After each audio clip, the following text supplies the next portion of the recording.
Blog Talk Radio. Hello and welcome to another lecture of Fallen Wisdom. This is the most important podcast that you could ever listen to. Why? Because I am going to tell you how you can live young forever. Live young forever. Now, many say they don't want to live forever, but they would take the choice, wouldn't they? The choice is worth so much more than gold, and you have that choice. And it just is a matter of controlling the monster, the creature that you have been married to, that you have been implanted into. Controlling that beast so that it can become the enlightened being that your soul already is. You want to bring the beast along. And that's what this whole project is. That's why they put you here. That's why you can think of the infinite, but your body only knows the finite. That's the essential contradiction. And that's something that can be fixed. There are seeds of the immortality in the sexual function. And there's an element of death in the sexual function too. The knowledge of death, the idea that death is coming, makes the sexual pleasure even more cherished and therefore exonerated and raised up high. If there were not the specter of death, I don't think maybe sex would be as exciting and therefore not as generating itself of its own immortal energy. There's things that we've had to defeat psychically that our deaths were meant to accomplish that. But we don't need to die anymore. We've come to a point where we can all live forever and settle this vast universe of planets. This is the seed. For those of us who live in the super future and we've seen all the different inhabited planets and how they all have their different jungles and different animals, and some are quite magical, including the original one, this one, none more magical than the Earth. And yet here we are, looking past it, worried about our lives, our little, tiny, short, brutish lives. For what?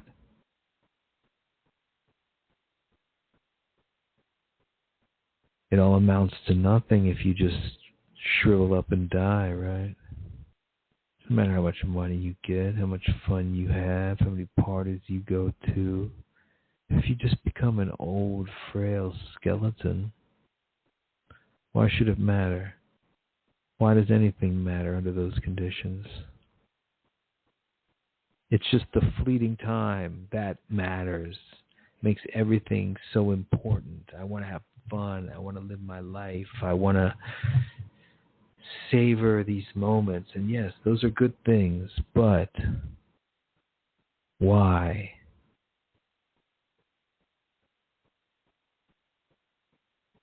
Everything is under the microscope of, well, we're dying, we're expiring.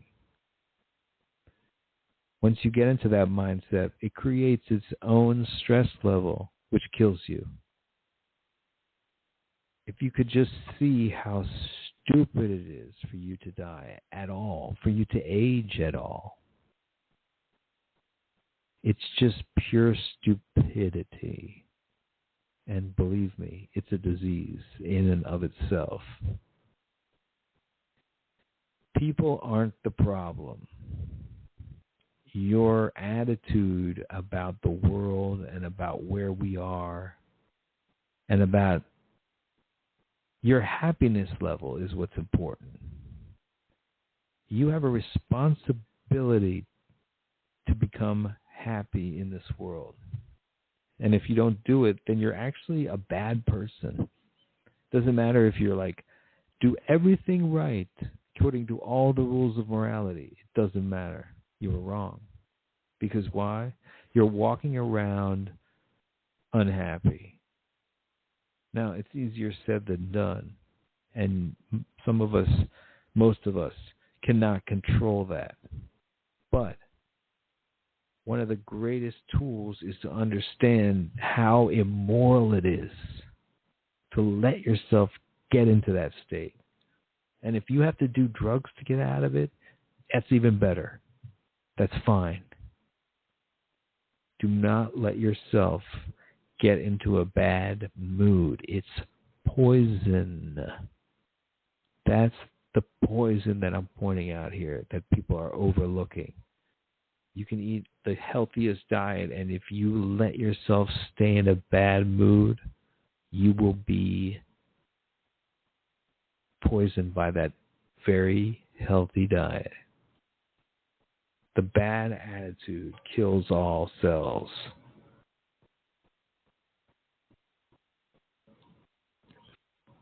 You have to learn to find, like you're here to find the oxygen that's here for you to breathe.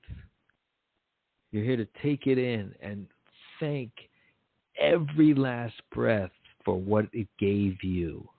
The power to keep going and just living in this virtual reality. And having a kind of unlimited possibilities here. Each breath. And then, of course, the bliss comes then. I mean, it comes from understanding that and always remembering that no matter what enters your head, no matter what fears, no matter what things that you are upset about from the past, you are losing the bliss of the moment in thought. And thought comes when you're not being disciplined about what's in your mind and what's not. Your mind is a sketch pad. If there's nothing really good to write onto it, don't just doodle on it. Don't just scribble and make marks and shit that you're just going to throw away. Do a piece of art on it.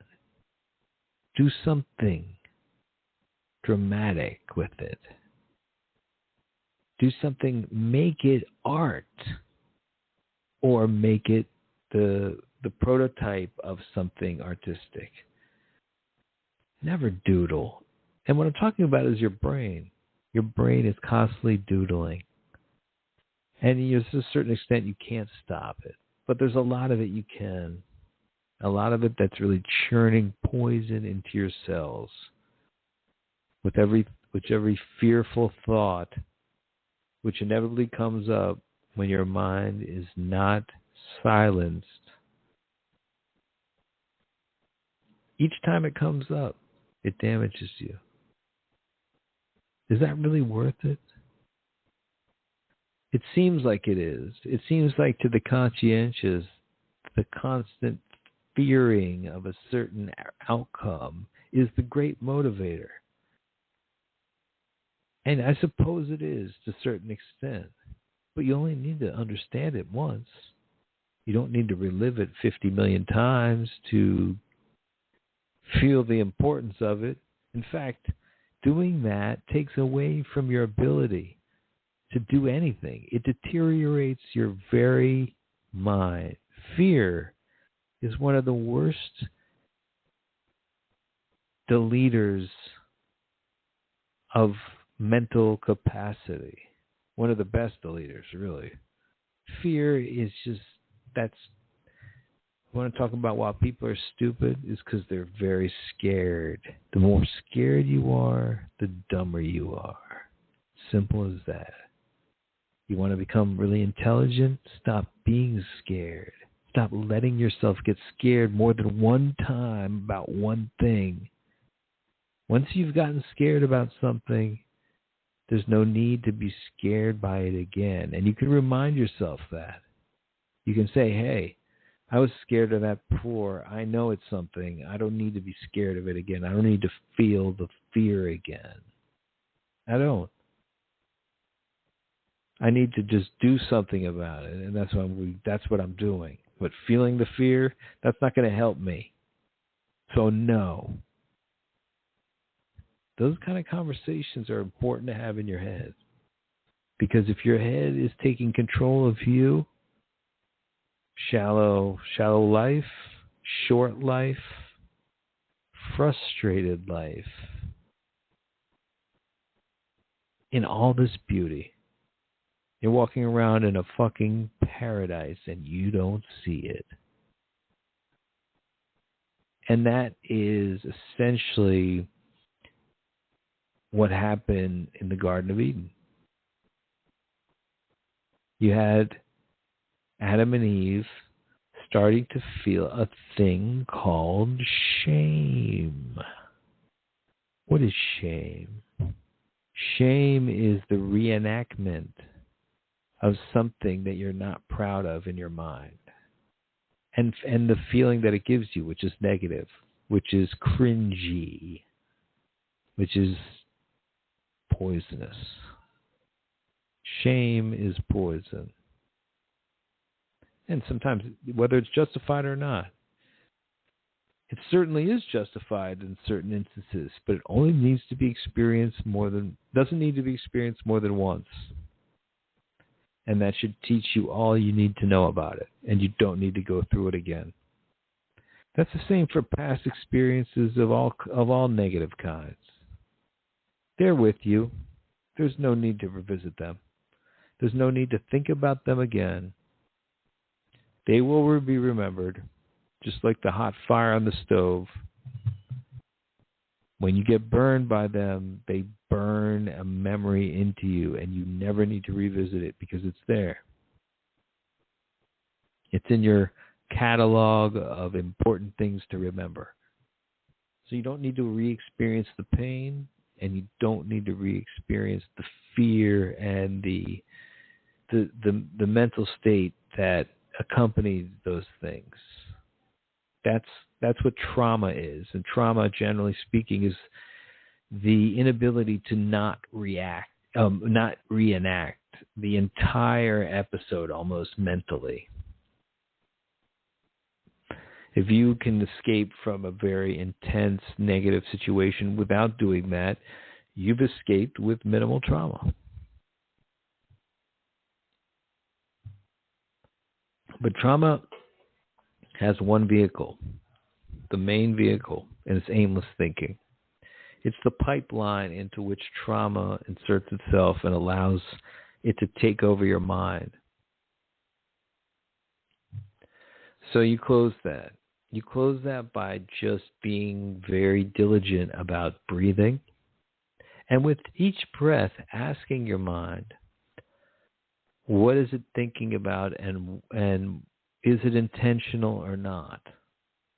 If it's intentional, then continue. But if it's aimless, if it's just fleeting thoughts, fleeting fears, then we need to do something. Steps have to be taken mentally. If you are to save yourself and you want to last a long, and I mean long time, do you want to settle this solar system here? Or do you want to just be one of the many dead ancestors that people speak of? There's a certain honor in that too. Not that you have any choice, because as I've said a lot in these lectures, you can't die. Every time you think you're about to die, guess what? You wake up. You're back here. Back here. Yeah. You'll be older. You'll be decrepit. Coming back here until you get off your ass, get back in shape, and nurse yourself backward, aged. Can be done, will be done by you. Sooner rather than later, man.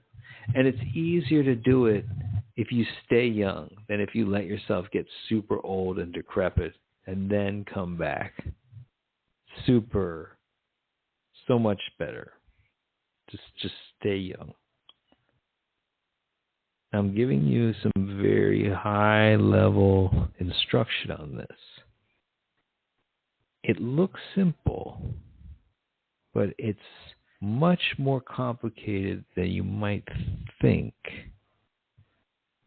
To be able to maintain a clear mind requires tremendous discipline and the understanding that maybe you need a purpose for which you are doing this. Do you want to save the world?